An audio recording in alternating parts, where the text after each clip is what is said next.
morning and happy Sunday. It is October 6th. Let's get into Proverbs chapter 6 together. Starting off, Proverbs chapter 6, I highlighted a portion that didn't necessarily stand out to me, but it did cause me to go a little bit deeper into trying to understand what they were really trying to say to me. Because when I read it, I was like, okay, God, what? I'm sorry. What? Let me read the verse to you that I was a little confused on and how I got over that hump. Literally starting off in chapter 6, it says, my son, you, if you have become surety for your friend, if you have shaken hands in pledge for a stranger, you are snared by the words of your mouth. You are taken by the words of your mouth. So do this, my son, and deliver yourself, for you have come into the hands of your friend. Go and humble yourself. Plead with your friend. Give no sleep to your eyes, no slumber to your eyelids. Deliver yourself like a gazelle from the hand of the hunter, and like a bird from the hand of the flower. Wow, I can't say that word. You get it. When I was looking at my women's study Bible, it gives you cliff notes as to what this is saying. And it says in the cliff notes, this is a warning against being held accountable for another person's loans. Putting up security is often mentioned in Proverbs. Two strong expressions are used to encourage the release of a person who has become surety for a friend. Humble yourself suggests that it is better, if necessary, to be humiliated in order to release yourself from a pledge. Plead advises strong and continuous argument until your neighbor is willing to release you. Even after reading that, I was like, I need a little bit more context because I understand this person that they're referring to, that Solomon is talking about, says that their friend has a loan and they said that they were going to take care of the loan. What's the problem with that? That's what I was thinking in my head. But then I went to another source to get a little bit deeper understanding. And I love to read these sources. Sometimes if it's hard for you to understand what you're reading in the Bible and you switched from the version that you're reading to like the Message or the CEV and you still have some understanding that needs to be had, it's okay to go to Google. Let me show you this site that gives a little bit more context and clarity into this right here. I hope you can see this, but this site is called enduringword.com. And it's literally showing us the verses in Proverbs, which if you're having trouble with understanding what Proverbs is talking about, it lists Proverbs chapter by chapter and breaks it down for you. This might be a really good site to have up while you are doing your studying.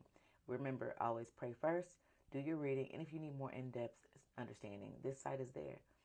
So this talks about the verse that I was kind of stuck on, which was Proverbs 1 and 2, taking on the debts of the strangers. And here's the verse that it reads. And basically what this is talking about is talking about Solomon, who is warning against guaranteeing the debts of others. But it also tells me that this is not really like loaning a friend money or co-signing a loan like we understand in modern terms, but it's more like guaranteeing someone's open line of credit. Reading Enduring Word was very, very helpful for me because it reminded me that when I'm reading Proverbs 6, 1 through 5, it's not specifically talking about what we know in our terms now, which is like co-signing for somebody for a loan or taking out a new loan for a family member. It's not necessarily saying that because lending money back in the day was different than it is now.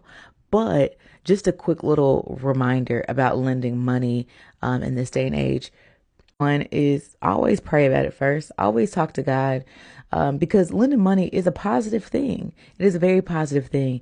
And the Bible talks about how positive this act is in Deuteronomy 15:8, Matthew 5:42, Proverbs 19:17. They encourage to lend money to people who are in need. But the Bible does also talk about how it could change relationships because the borrower could become a slave to the lender. So it does talk about that dynamic. Besides praying with whoever you're planning on lending money for or with and talking to God about it and allowing God to give you clear instruction on how he wants you to handle this. Because we want God to be in every part of our lives, from our physical to our mental to our financial to definitely in our spiritual. We want him to be a part of everything. So if this verse kind of held you up to like, wait, what, God? Make sure that if you are in the process of lending someone money, co-signing, anything financial, anything at all, and you're unsure about what path you should take, talk to your Father about it. Allow him to lead you because he is going to be the best person, spirit, leader, father, parent to help you navigate through this path. So that's my suggestion for you. Okay. On that. Now, let me get into the verse that I highlighted that stood out for me. Proverbs 6:6-11. Go to the ant, you sluggard. Consider her ways to be wise, which having no captain, overseer, or ruler, provides her supplies for the summer and gathers her food for the harvest. How long will you slumber, O sluggard? When will you rise from your sleep? A little sheep, a little slumber, a little folding of the hands while asleep. Your poverty come on you like a prowler, and your need like an armed man. Yo, you don't need a translation to tell you. He says, stop being lazy. Get up. You don't need a translation for that. He said, if you being lazy, then look at the anthill. Because the anthill, she in there working, baby. She ain't got nobody telling her to do nothing. She ain't got no captain. She up knocking out business for all seasons. You don't need a translation for that. And this was a good thing for me. This is why I highlighted this one, because it is 8 a.m. on a Sunday and I'm going to church at 11 and I'm up doing my Bible study, planning on hit the gym before I get ready for church, heading to church. I want to make today a super productive day. But on days when I don't feel productive, on days where I don't feel lazy, I know I need to go back to Proverbs 6-11, Proverbs chapter 6, verses 6-11, and stand on business.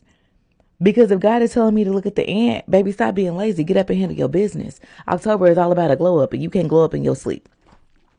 I'm just the messenger. Okay. This is my take on Proverbs 6. This is what stood out to me. Comment what stood out to you. And I will see you tomorrow in our review of Proverbs chapter 7. Bye.